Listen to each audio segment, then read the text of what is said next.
नमस्कार दोस्तों, आप सभी का स्टडी फॉर यूपीएससी पीसीएसआई में स्वागत है। आज तारीख है 18 अगस्त 2023 ईस्वी और आज का अपना न्यूज़पेपर डिस्कशन वीडियो है। ये काफ़ी सारे इंपॉर्टेंट टॉपिक लाया हूँ, लेकिन आज के लेक्चर की शुरुआत एक कविता से मैं करता हूँ। मुझे था कि भाई आप लोगों को बताना चाहिए कि क्यों आपको मैं बार बार कहता हूँ कि आप अच्छे से पढ़िए और लगातार पढ़िए, कंटिन्यूअस पढ़िए, खूब मेहनत कीजिए। जितना आपके पास समय है उसमें जितना आप दे सकते हैं दे दीजिए। क्यों कहता हूँ, इसी पर आधारित एक कविता है, फिर उसका मैं छोटा सा बता दूंगा कि क्या मतलब है इसका, और उसके बाद फिर हम लोग वीडियो शुरू कर लेंगे। ओके, किसकी कविता है ये? तो ये अज्ञेय जी की कविता है। मेरे पास बहुत सारे कविता किताबें हैं क्योंकि बहुत अच्छा लगता है मुझे कविताएं पढ़ना। बहुत सारे हैं, मतलब दसियों किताबें होंगी अलग अलग राइटर्स की।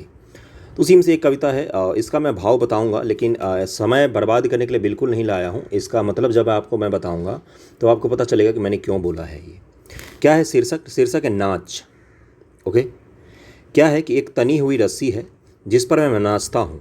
जिस तनी हुई रस्सी पर मैं नाचता हूँ वो दो खंभों के बीच में है। ओके, रस्सी पर जो नाचता हूँ वह एक खंभे से दूसरे खंभे तक का नाच है। एक खंभे से दूसरे खंभे तक का नाच है।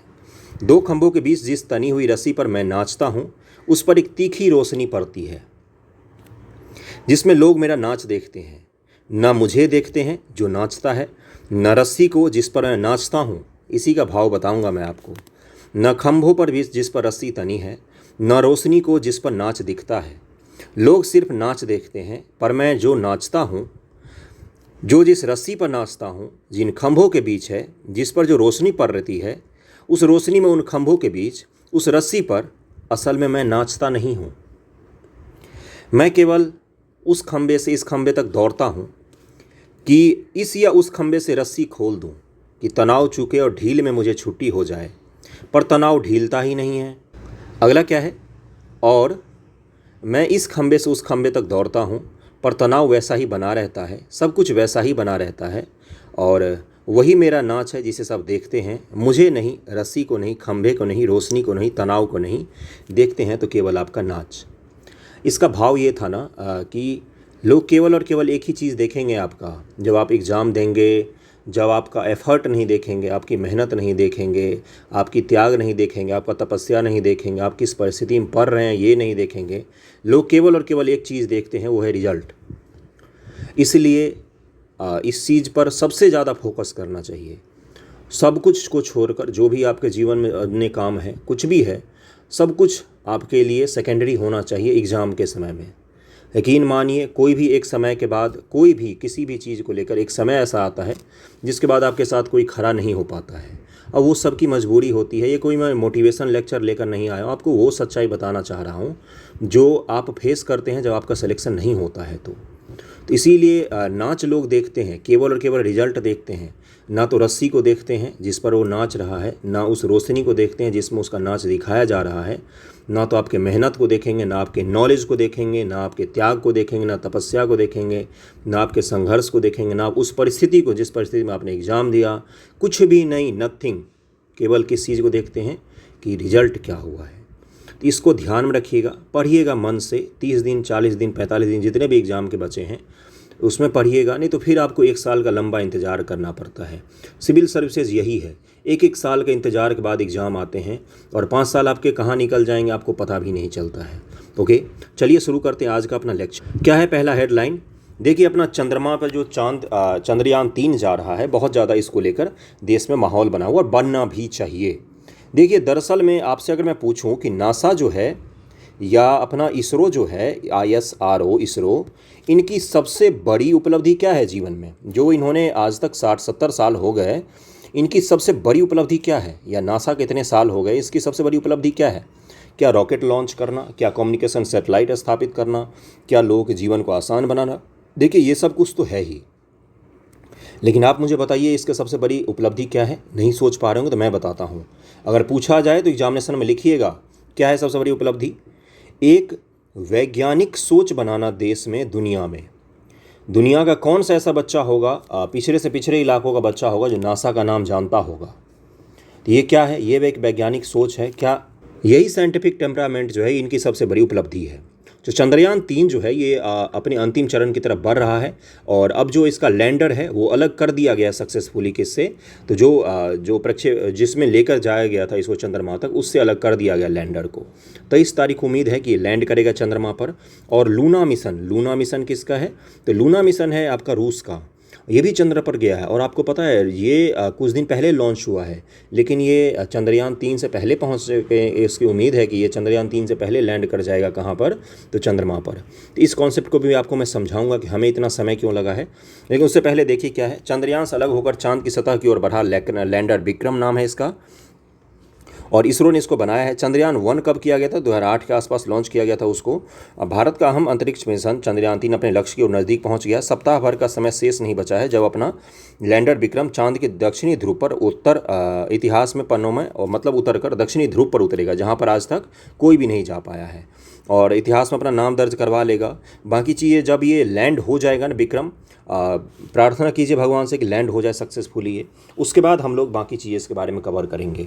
और अभी मैं आपको इसके बारे में डिटेल में पढ़ाऊंगा भी, चिंता मत कीजिए। लेकिन आज का आर्टिकल डिस्कस कर लेते हैं पहले, उसके बाद हम लोग इस टॉपिक पर फिर से आएंगे। ओके, क्या है आर्टिकल, देखिए ये आर्टिकल आया हुआ है आपका फाइनेंशियल एक्सप्रेस में कि महिला कृषक।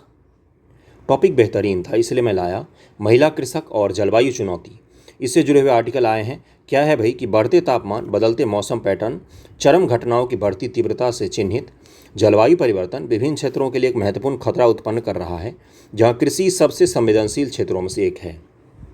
जलवायु परिवर्तन के कारण दुनिया के हर चीज़ पर प्रभाव पड़ रहा है। आपके बाल गिरने से लेकर और नदियों में बाढ़ आने तक हर चीज़ पर जलवायु परिवर्तन का प्रभाव है। ये मैं सही सुन रहा हूँ, जो आप सुन रहे हैं वो मैं सही कह रहा हूँ, वही सुन रहे हैं आप, है ना। और ये हर चीज़ पर जलवायु परिवर्तन का प्रभाव है। तो कृषि जो है उस पर तो डायरेक्टली प्रभाव डाल रहा है जलवायु परिवर्तन। जैसे जैसे ये प्रभाव तीव्र होते जा रहे हैं, यह विश्लेषण करना आवश्यक हो गया है कि इससे हाशिए पर स्थित जो समूह कैसे प्रभावित हो रहे हैं, विशेष रूप से कृषि संलग्न महिलाओं पर इसका क्या प्रभाव पड़ रहा है। बेहतरीन आर्टिकल था, मैंने पढ़ा था, इसलिए मुझे लगा कि आपको मुझे पढ़ाना चाहिए। कल भी मैंने आपको जो एक आर्टिकल दिया था जिस पर आपको सोचने के लिए बोला था, उस पर लोगों ने अलग अलग पॉइंट ऑफ व्यू बना लिया। देखिए कभी भी किसी भी चीज़ को जब सोचा कीजिए तो उसमें अपना caste politics, regional politics, region का पॉलिटिक्स, इन सभी चीज़ को थोड़ा सा साइड करके एक न्यूट्रल भाव से सोचा कीजिए। जैसे कल मैंने बोला था, क्या नए संविधान की हमें आवश्यकता है। मुझसे एक बच्चे ने पूछा था कि आपका क्या पॉइंट ऑफ व्यू है। मेरे हिसाब से मेरा संविधान जो अपना संविधान दुनिया का सबसे अच्छा संविधान है, उसमें कोई हर्ज नहीं है। लेकिन मैं ये कह रहा हूँ कि आपसे अगर पूछा जाए तो बताइए इसके पक्ष में क्या तर्क हो सकते हैं, इसके विपक्ष में क्या तर्क हो सकते हैं। तो सबसे पहला चीज़ जो करना है वो इसका खंडन करना है कि हमें बिल्कुल नए संविधान की ज़रूरत नहीं है। कोई हमारा संविधान कोई जीर्ण धीर्ण वस्तु नहीं है, ये जीवित दस्तावेज है जिसमें 100 से ज़्यादा संशोधन हो चुके हैं। हर साल इसमें लगभग एक संशोधन हुआ है। अब पिछले 73 सालों में हमने 100 से ज़्यादा संशोधन कर दिए हैं, तो हर साल तो एवरेज 1 से ज़्यादा ही संशोधन हुए। तो बताइए इसमें क्यों होना चाहिए, क्यों नए संविधान की ज़रूरत है। हाँ, संशोधन कर लीजिए अगर कुछ आवश्यकता है, तो नए संविधान की ज़रूरत क्यों है। इस संविधान के मूल भावना को समाप्त क्यों करना चाहते हैं आप। तो इस तरह से सोचा कीजिए, थोड़ा सा खुद को बाकी लोगों से और आज के समाज से अलग करके ऊपर उठ के थोड़ा सा सोचिए, तो और भी ज़्यादा आपके लिए अच्छा होगा। ओके, जलवायु परिवर्तन में किसी क्षेत्र में महिलाओं की भूमिका, उत्तरदायित्व और आजीविका के बीच एक जटिल संबंध पाया जाता है। महिलाओं की भूमिका, उत्तरदायित्व और आजीविका का किससे संबंध है, तो जलवायु परिवर्तन से है। ओके, जहां इस समस्या से उल्लेखनीय आर्थिक और सामाजिक कठिनाइयाँ उत्पन्न होती है। ऐसे लेख में बदलते मौसम पैटर्न, चरम मौसमी घटनाओं से उत्पन्न इन चुनौतियों का परीक्षण करने, लैंगिक भूमिकाओं पर सांस्कृतिक प्रभाव की चर्चा करने, अनुकूली रणनीति पर विचार करने और कृषि अनुकूलन प्रयासों के भीतर लिंग विशिष्ट नतीजों को संबोधित करने की तात्कालिकता को रेखांकित किया गया है। अगला है कि कृषि में महिलाओं की क्या भूमिका है और उसकी महत्ता क्या है। ओके, कृषि श्रमिकों का प्रतिशत और भूमिका। वैश्विक कृषि महिलाएं एक महत्वपूर्ण शक्ति हैं। देखिए भारत में जो महिलाओं का कृषि में योगदान है वो बढ़ा है। इसके पीछे दो कारण हैं। एक तो है कि भाई महिलाएं कृषि में ज़्यादा पार्टिसिपेट कर रही हैं, ठीक है। दूसरा कारण जो है वो किसी दूसरे गलत कारण के कारण से इंडिकेट हुआ है। मतलब जो गांव घर के कृषक जो पुरुष थे, उनका सबका पलायन हो गया शहरों में। शहरों में वो मजदूरी करते थे। जो गांव के कृषक थे, जो किसान थे, वो शहर में मजदूर बनकर चले गए। तो उनकी जगह खेती को कौन संभाल रहा है, तो महिलाएं संभाल रही है। इसलिए आर्थिक सर्वेक्षण और बजट वगैरह में भारत सरकार के आंकड़ों में तो दिख जाता है कि महिलाओं के पार्टिसिपेशन बढ़े हैं, लेकिन दरअसल वो किस कारण से हुआ है? पलायन के कारण से हुआ है। तो इसको ध्यान में रखिएगा। जैसे 2018-19 के आर्थिक सर्वेक्षण में ये चीज़ सामने आया था कि भाई महिलाओं की संख्या जो है वो बढ़ रही है एग्रीकल्चर में। उसके पीछे क्या कारण बताया गया था? उसके पीछे कारण ये था कि पुरुष जो हैं गांव घर के, वो कहाँ पर चले गए? तो श्रमिक बनकर बाहर चले गए हैं, इस कारण से बढ़ रही है। ओके, देखिए अगला क्या है। भारत जैसे देश में जो कृषि श्रमिकों का लगभग 43% भाग का निर्माण करती महिलाएं। भारत जैसे देश में जहां निर्वाह कृषि की प्रमुखता है, महिलाएं 33% कार्यबल का निर्माण करती हैं। NSSO रिपोर्ट के अनुसार भारत में लगभग में 18% कृषक परिवार में महिलाएं ही मुखिया होने की स्थिति रखती हैं। किसने बोला है? ये NSSO ने बोला है।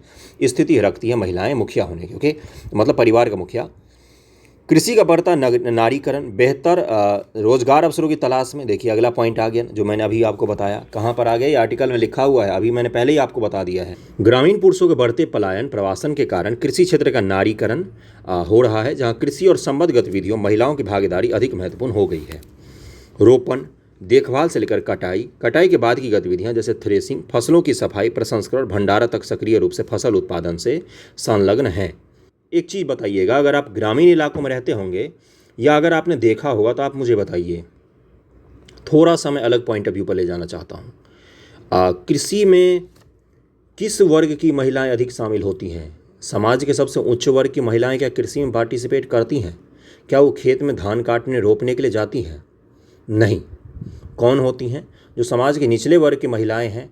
जाति प्रथा पर मैं नहीं जा रहा हूँ, आपको समझाने के लिए आपसे पूछ रहा हूँ कि समाज के जो आर्थिक दृष्टि से बहुत कमज़ोर हैं या आर्थिक दृष्टि से कमज़ोर में भी उनका स्पेसिफिक जाति होता है। जो नीची जाति के लोग होते हैं, सो कॉल्ड जो ऊंची जाति के महिलाएं होती हैं, और वो पार्टिसिपेट नहीं करती हैं कृषि में। तो ये भी एक आंकड़ा आपको ध्यान में रखना पड़ेगा। ओके, अगला क्या है? अगला है कि उनकी भूमिका फसलों की खेती, पशुधन पालने तक सीमित नहीं है, बल्कि खाद्य प्रसंस्करण विपणन तक विस्तृत है। महिलाएं पारंपरिक कृषि ज्ञान और अभ्यासों का जीवंत भंडार होने की स्थिति भी रखती हैं। वे प्राय आगे की पीढ़ियों में खेती, हर्बल चिकित्सा, संसाधन प्रबंधन संबंधी कौशल का प्रसार करने में अहम भूमिका निभाती हैं। वे प्राय स्थानीय फसलों की किस्मों, कृषि अभ्यासों का पारंपरिक ज्ञान रखती हैं। कटाई के बाद के नुकसान को न्यूनतम करने, प्राप्त उपज की गुणवत्ता सुनिश्चित करने में महत्वपूर्ण भूमिका निभाती है। नवाचार और सहमनीयता की प्रेरक, मतलब कि नवाचार और संवहनीयता के प्रेरक, इसके तौर पर ही महिलाएं काम करती है। पहला इन्होंने बताया कि पारंपरिक ज्ञान को भी आगे ले जाना महिलाओं की भूमिका अच्छी खासी है। क्या है भाई? तो महिलाएं अभिनव कृषि, अभिनव का मतलब होता है नवीन, कुछ नया, कृषि तकनीक एवं रणनीतियों के विकास और अंगीकरण में योगदान देती हैं। जो भूमि से उनके घनिष्ठ संबंध, बदलती परिस्थिति के अनुकूल ढलने की उनकी निहित क्षमता से प्रेरित होती है। कृषि महिलाओं की भूमिका प्रायः संवहनीय और पुनर्योजी अभ्यासों के साथ संरेखित होती है, क्योंकि वे अपने परिवार और समुदायों की दीर्घकालिक भलाई को प्राथमिकता देने की प्रवृत्ति रखती हैं। कौन रखती हैं? तो महिलाएं। नोट, कृषि में महिलाओं की महत्वपूर्ण भूमिका को स्वीकार करते हुए कृषि और किसान कल्याण मंत्रालय ने हर साल 15 अक्टूबर को महिला किसान दिवस के रूप में घोषित किया है। महिला किसान दिवस कब मनाया जाता है? तो हर साल 15 अक्टूबर को मनाया जाता है। इसको ध्यान में रखिएगा, ये पीटी में पूछ सकता है। महिला किसान सशक्तिकरण परियोजना MKSP दीनदयाल अंत्योदय योजना राष्ट्रीय ग्रामीण आजीविका मिशन का एक उपघटक है, जिसका उद्देश्य कृषि महिलाओं को वर्तमान स्थिति में सुधार करना, उन्हें सशक्त बनाने के लिए अवसरों के वृद्धि करना भी है।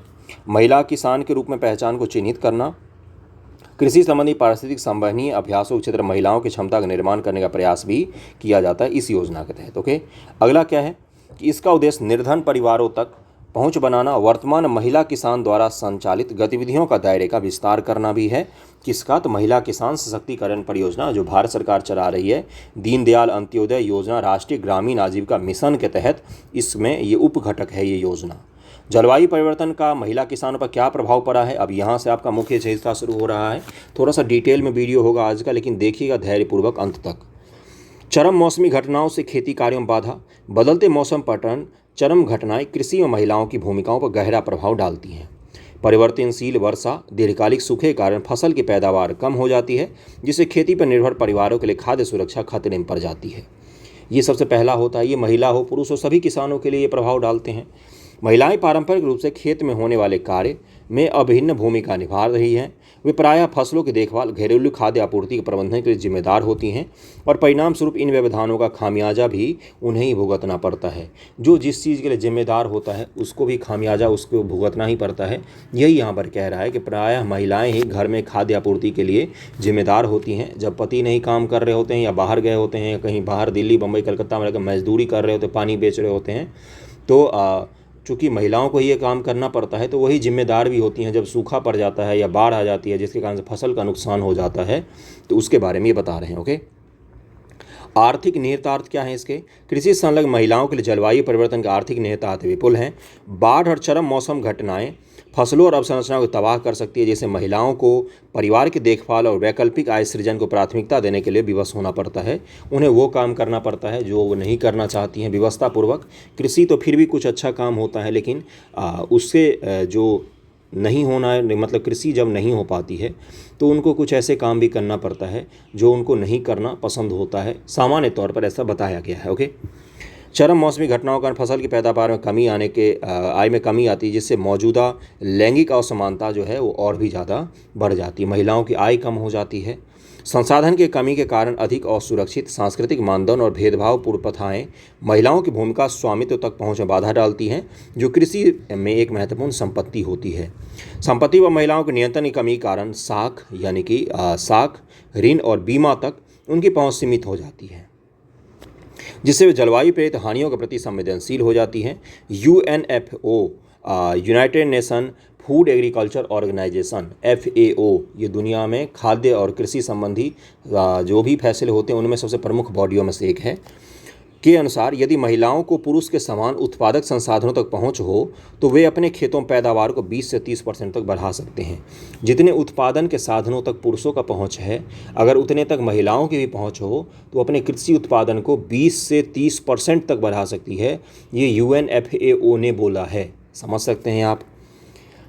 जल की कमी और पहुंच। कई समुदाय महिलाएं घरेलू उद्देश्य और सिंचाई के लिए जल की प्राथमिक उपयोगकर्ता होती हैं। जल की कमी, जो जलवायु परिवर्तन का परिणाम है, महिलाओं को असंगत रूप से प्रभावित करता है, जो प्रायः जल संग्रहण की जिम्मेदारी उठाती है। जल की कमी वाला आपने देखा होगा महिलाओं के फोटो, घर छत जो उनका सर होता है, सर पे बड़े बड़े घड़े में पानी लेकर जाते देखा होगा। पेंटिंग वगैरह बिकते हैं, लेकिन वो पेंटिंग तो खूबसूरत लगता है, लेकिन वो किसी जीवन के सबसे ज़्यादा संघर्षशील मुद्दा होता है। सोचिए, रोज़ सुबह से उठ के आपको 5 किलोमीटर जाना पड़े घड़े में पानी भर कर लाने के लिए, क्या दशा होगी आपकी। तो वो पेंटिंग में बस खूबसूरत दिखता है, बाकी किसी के लिए रोज़ का संघर्ष होता है वो। तो उसकी भी बात कर रहे हैं कि जलवायु परिवर्तन के कारण जब जल जैसी जो प्रमुख बेसिक चीज़ है उस तक अगर पहुंच नहीं हो पाती तो ये महिलाओं के जीवन के लिए अधिक कठिनाई के उत्पन्न करती है ना। अगला अध्याय में स्वास्थ्य जोखिम के प्रति भी संवेदनशीलता होती है। हीट स्ट्रेस और मौसम संबंधी अन्य स्वास्थ्य समस्याएं भी उत्पन्न होती हैं। इसको ध्यान में रखिएगा। कुछ ऐसे मुद्दे हैं जो लैंगिक रूप से कृषि के लिए जरूरी होते हैं, और महिलाओं की जो जलवायु परिवर्तन के कारण महिलाओं का कृषि में जो प्रभाव पड़ रहा है, या महिलाओं पर जो प्रभाव पड़ रहा है, या महिलाओं की कृषि में जो भागीदारी बढ़ रही है या नहीं बढ़ रही है, या FAO ने क्या बोला है, इन मुद्दों को थोड़ा सा क्रम वाइज ध्यान में रखिएगा, जिससे आपके एग्जाम में अगर पूछा जाता है तो आप वहाँ पर बता सकें, या महिला सशक्तिकरण में अगर पूछा जाता है तो वहाँ पर आप बता सकें इसको। ओके, अगले टॉपिक पर हम लोग चलते हैं। अगला टॉपिक जो है वही चंद्रयान 3 से संबंधित है, और लूना जो मिशन है रूस का, उससे संबंधित है कि लूना मिशन जो है वो रूस का, वो पहले कैसे लैंड कर रहा है। तो अभी मैं पहले आपको फोटो दिखा देता हूँ, फिर मैं आपको समझा दूंगा इसको। देखिए यहाँ पर ये फोटो दिया हुआ है, स्पष्ट रूप से देख सकते हैं, ये चंद्रयान 3 का है। चूँकि हमारा जो रॉकेट था वो उतना ज़्यादा पावरफुल नहीं था जो हमारे चंद्रयान को उतना स्पीड दे सके कि वो पृथ्वी के ग्रेविटी से निकलकर चंद्रमा तक आसानी से पहुंच जाए। इतना स्पीड देने के लिए हमारे पास उतना पावरफुल रॉकेट नहीं था। इसलिए हमने क्या किया, हमने ग्रेविटी का उपयोग किया इसका स्पीड बढ़ाने के लिए, और एक समय पर, निश्चित समय पर हमने क्या किया, उसको चांद की तरफ छोड़ दिया। इसको आप ऐसे समझ सकते हैं, हाथ में एक रस्सी लीजिए, रस्सी के एक छोर पर आप किसी पत्थर को बांध दीजिए या किसी लकड़ी को बांध दीजिए, उसको फिर गोल गोल गोल गोल खूब जोर से घुमाना है और एक निश्चित एंगल पर लाके उसको छोड़ देना है। यही काम कौन किया है, तो पृथ्वी यहाँ पर वो हाथ है और ये ग्रेविटी उस रस्सी का काम कर रही है, और चंद्रयान जो है वो उसमें बंधा हुआ पत्थर है जिसको ग्रेविटी पृथ्वी जो है घुमा रही है और एक स्पीड के बाद उसको चंद्रमा की तरफ करके छोड़ देती है। तो यही क्या होता है, फिर चंद्रमा क्या करता है, उसको कैच कर लेता है। कैच करना आपको लगता होगा कैच कैसे करता है, तो चंद्रमा का भी तो अपना ग्रेविटी है। चंद्रमा की ग्रेविटी में जैसे ही चंद्रयान पहुंचता है तो फिर चंद्रमा का चक्कर लगाने लग जाएगा। बहुत मुश्किल काम होता है स्पेस साइंस। स्पेस साइंस जितना आपको आसान दिखता है उतना ही मुश्किल काम होता है ना। तो उसके बाद से क्या होता है, चंद्रमा का धीरे धीरे चक्कर लगाने लग जाएगा चंद्रयान। और एक समय के बाद जब उसको धीरे धीरे उसका ऑर्बिट कम किया जाता है, यहाँ पर ऑर्बिट बढ़ाया जाता है, यहाँ पर ऑर्बिट कम किया जाता है और चंद्रमा के सबसे निचले ऑर्बिट में लाया जाता है।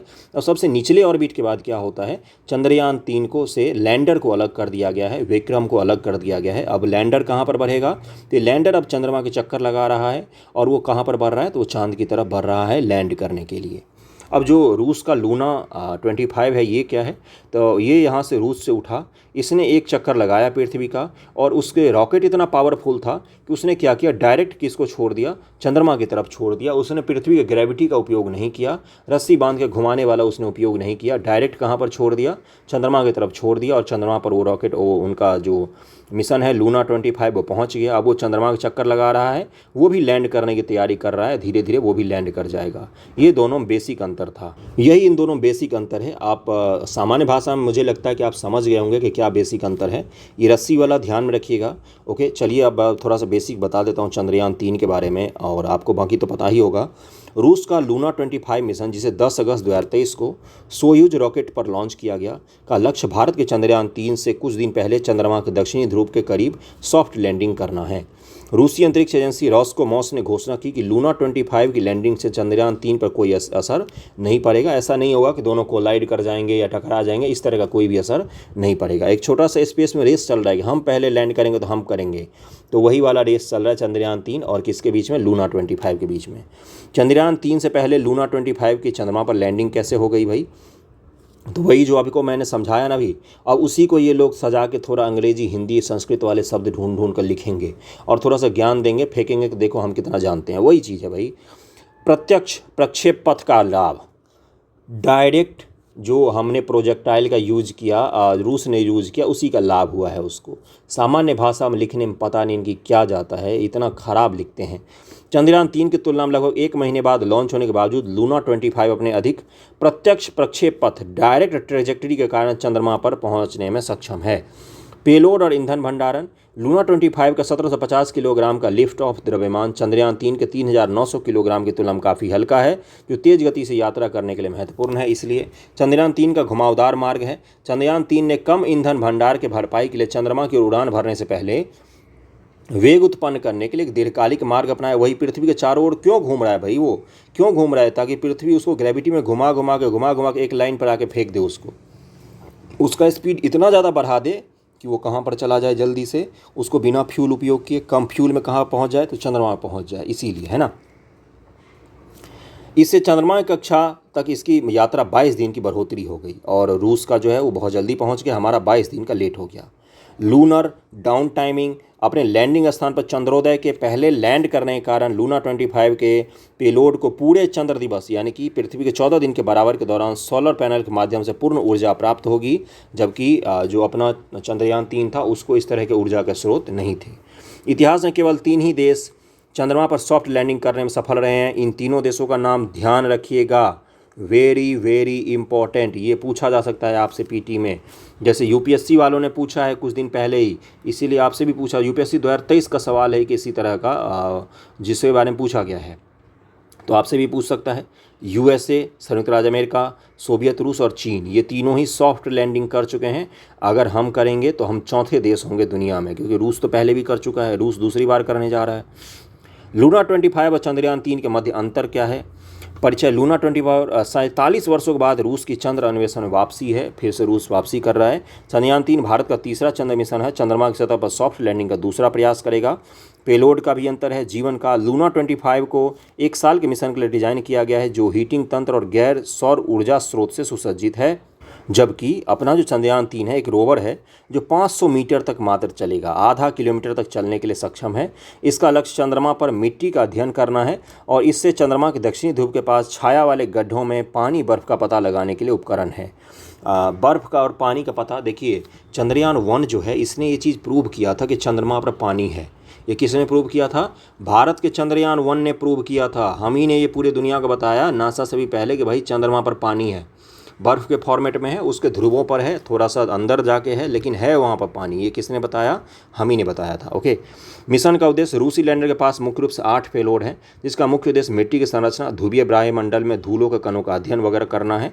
भारतीय मिशन में चंद्रमा पर मिट्टी के साथ साथ बर्फ पानी का अध्ययन करना है, और छोटा सा हमारा 500 मीटर चलने लायक एक रोवर है।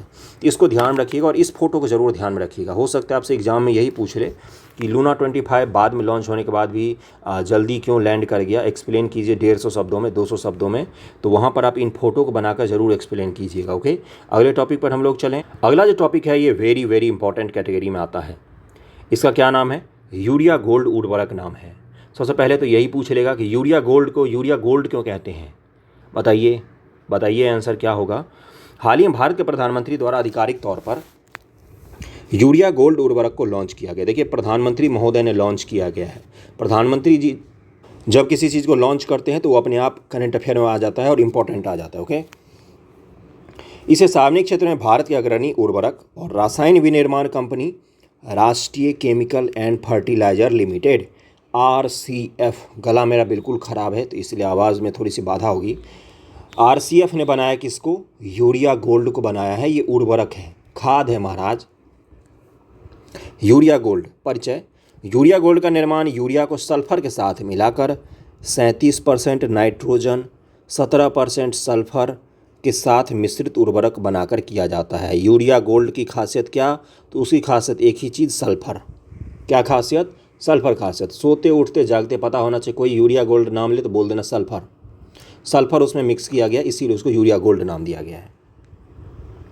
यह पोषक तत्व मिश्रण 2 प्राथमिक उद्देश्यों को पूरा करता है। कौन से प्राथमिक उद्देश्य भाई? क्यों बनाया गया यूरिया गोल्ड? उद्देश्य क्या है इसके बनाने का? तो पहला उद्देश्य क्या है? भारतीय मृदा में सल्फर की आवश्यकताओं को पूरा करना। अपने जो देश की मृदाएं हैं उनमें सल्फर की कमी पाई जाती है, नाइट्रोजन की भी कमी पाई जाती है, इसलिए यूरिया का भरपूर मात्रा में उपयोग भारत में क्यों होता है? क्योंकि लगभग में हर मिट्टी में, जो भी भारत में है, कुछ मिट्टी को अगर हम छोड़ दें तो यूरिया की कमी यानी कि नाइट्रोजन की कमी तो लगभग सब जगहों पर पाई जाती है, और सल्फर की भी कमी कहीं कहीं पर पाई जाती है। तो अब हमने क्या किया? अब हमने किया कि भाई ऐसा करो, यूरिया गोल्ड बनाओ, उसमें सल्फर मिक्स कर दो, इससे दोनों की कमी एक ही में पूरा हो जाए। नोट, सामान्य यूरिया में एकल पौधे के पोषक तत्वों का 46% नाइट्रोजन होता है। विशेषता क्या है? मृदा की कमियों को संबोधित करना। भारत की मृदा में प्राय सल्फर की कमी होती है, जो एक आवश्यक तत्व है। ये विशेष रूप से तिलहन और दालों के लिए महत्वपूर्ण है। किसके लिए महत्वपूर्ण? किसके लिए महत्वपूर्ण? तिलहन और दाल के लिए। उर्वरक संरचना में सल्फर को शामिल करके यूरिया गोल्ड का लक्ष्य एक व्यापक पोषक तत्व की आपूर्ति प्रदान करना, ताकि सल्फर पर निर्भर फसलों की विशिष्ट आवश्यकताओं को पूरा किया जा सके। नाइट्रोजन दक्षता बढ़ाना। यूरिया गोल्ड का एक प्रमुख नवाचार इसकी नाइट्रोजन उपयोग दक्षता में सुधार करने की क्षमता है। यूरिया पर सल्फर कोटिंग नाइट्रोजन को धीरे धीरे जारी करने में सक्षम बनाती है, जिससे लंबे समय तक पोषक तत्व उपलब्ध रहते हैं। परिणाम स्वरूप पौधे अपना रंग, हरा रंग अधिक समय तक बनाए रखते हैं। इस घटना के कारण किसान अपने उपयोग की आवृत्ति को कम कर सकते हैं। जब किसान देखते हैं कि पत्तियां पीली पड़ रही तो प्राय वो यूरिया छिड़क देते हैं। इसी यूरिया छिड़कने का उनका जो अभ्यास है इसी को कम करेगा क्या? तो यूरिया गोल्ड। ओके, संभावित उपज में वृद्धि। यूरिया गोल्ड में बेहतर पोषक तत्व उपयोग के माध्यम से फसल की पैदावार बढ़ाने की भी क्षमता है। पोषक तत्व क्रमिक तौर पर निर्मुक्त होने से बर्बादी को कम कर सकते हैं, और इससे मृदा का भी संरक्षण होता है, मिट्टी भी दूषित नहीं होगी। इसको ध्यान में रखिएगा। भारत में यूरिया खपत का क्या हमें पढ़ना अभी मुख्य रूप से आपको मुझे यही बताना था कि यूरिया गोल्ड क्या है और किस प्रकार से काम करता है, इसको जरूर ध्यान में रखिएगा। अगले टॉपिक पर हम लोग चलते हैं। अगला टॉपिक क्या है? पीटी फैक्ट से जुड़ा हुआ है। क्या है भाई?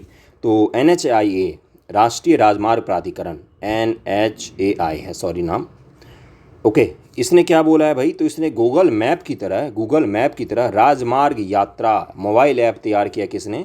तो NHAI ने तैयार किया है। क्या किया है? राजमार्ग यात्रा ऐप, राजमार्ग यात्रा, NH पर यात्रा ऐप तैयार किया गया है। राजमार्ग यात्रा ऐप ही नाम है इसका, राजमार्ग यात्रा ऐप। पीटी फैक्ट है, ये इंपॉर्टेंट है, पूछ सकता है। रूट के साथ सफ़र में कौन सा पर्यटन स्थल पास में है? ब्लैक स्पॉट कहाँ पर है? इसकी जानकारी ऐप के माध्यम से मिल जाएगी। ऐप में फास्टैग को रिचार्ज करने की भी सुविधा है, साथ ही डीजल और पेट्रोल का भुगतान भी इसके माध्यम से किया जा सकता है। यात्रा को आरामदायक बनाने के लिए राष्ट्रीय राजमार्ग को 4 लेन व 6 लेन किया जा रहा है। अब तक मार्ग की जानकारी के आमतौर पर गूगल मैप पर निर्भर रहना पड़ता था। राजमार्ग यात्रा ऐप भी अब सफ़र का सारथी, इसे गूगल प्ले स्टोर से डाउनलोड कर सकते हैं। और मैं प्रचार नहीं कर रहा हूँ, मैं आपको इसके लिए पीटी के फैक्ट के बारे में बता रहा हूँ, और बहुत सारा सुविधा दिया गया है। राजमार्ग ऐप किसने डेवलप किया है? तो NHAI ने डेवलप किया है। किस लिए डेवलप किया है भाई?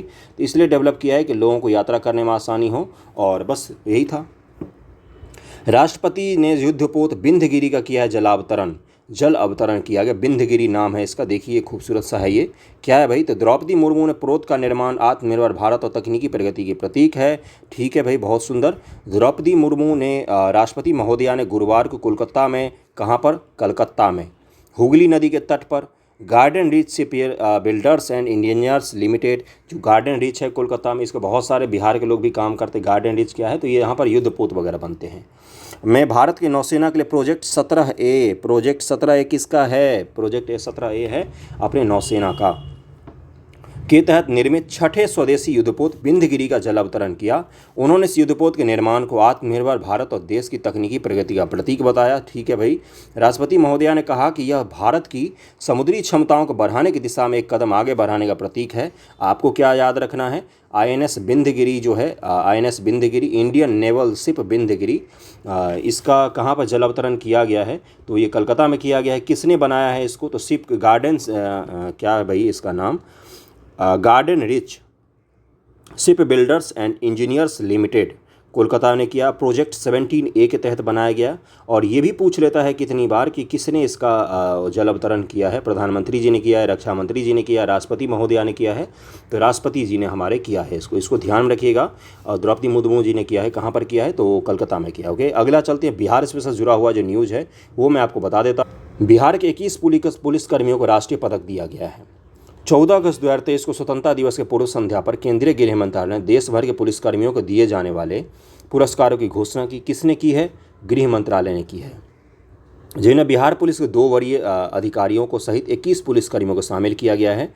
प्रमुख बिंदु क्या है, 21 पुलिसकर्मियों, 2 पुलिस पदाधिकारी को वीरता के लिए पुलिस पदक, 2 पुलिस पदाधिकारी को विशिष्ट सेवा के लिए राष्ट्रपति पुलिस पदक और 17 पुलिस पदाधिकारी कर्मियों को सराहनीय सेवा के लिए पुलिस पदक से सम्मानित किया गया है। इसमें विशिष्ट सेवा के लिए पुलिस महानिदेशक प्रशिक्षण प्रीता वर्मा, पुलिस महानिदेशक BSAP अमरेंद्र कुमार अंबेडकर शामिल हैं, इनको सम्मानित किया गया है। वहीं जिन 2 पुलिस पदाधिकारियों को नक्सलियों को मार गिराने के लिए वीरता के लिए गैलेंटी अवार्ड दिया गया। समझ सकते हैं कितना बड़ा अवार्ड है ये। आप भी बनिए ऑफिसर, कुछ अच्छा काम करेंगे तो आपको भी अवार्ड मिलेगा, है ना, से सम्मानित किया जाएगा। उनमें पुलिस अधीक्षक सुशील कुमार, वर्तमान मधुबनी के पुलिस अधीक्षक हैं, ये मधुबनी के पुलिस अधीक्षक हैं। ये लखीसराय में तैनात पुलिस अवर निरीक्षक अनिरुद्ध कुमार शामिल हैं, इनको अवार्ड प्रदान किया गया है। तो इनका नाम ध्यान में ज़रूर रखिएगा। अच्छे काम किए इन्होंने, पब्लिक सर्वेंट हैं, मतलब पुलिस ऑफिसर्स हैं। बहुत मेहनत करना पड़ता है पुलिस ऑफिसर बनने के लिए। ये चीज़ आपसे कौन समझ सकता है ना, आप लोगों से बेहतर कौन समझ सकता है। तो इनका नाम जरूर ध्यान रखिएगा, अच्छा काम किया है तो। और आज का वीडियो लेक्चर यहीं तक था। 32 मिनट में मैंने बहुत सारा कुछ आपके लिए कवर किया है। वीडियो पसंद आया तो लाइक ज़रूर कीजिएगा, शेयर कर दीजिएगा वीडियो को जहाँ भी संभव हो सके। कुछ फीडबैक देना हो सुधार करने संबंधित, वो भी दे सकते हैं, तो उस पर भी मैं ज़रूर गौर करूँगा। सबके कॉमेंट में पढ़ता हूँ। थैंक यू सो मच आप सभी का।